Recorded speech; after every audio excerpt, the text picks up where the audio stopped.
Figma has added some pretty cool features to its eyedropper, including some new shortcuts that can make your life easier. Let's take a look at them. Press the letter I on your keyboard to open the new eyedropper. The eyedropper card will follow your cursor.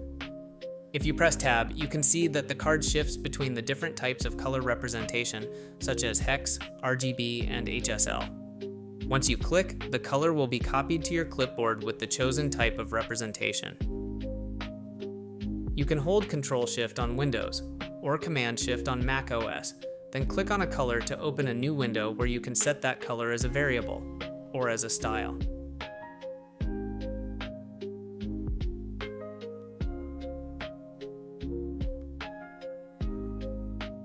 The eyedropper detects when a color is already a style or variable. If you hover above an image and use the Shift shortcut again, you can either add the hovered color as a variable or the hovered image as a style.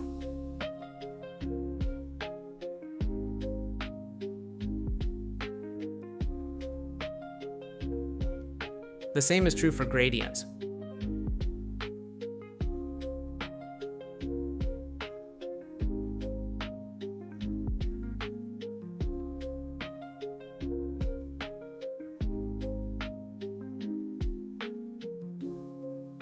And that's it. I hope these new features are useful in your next project.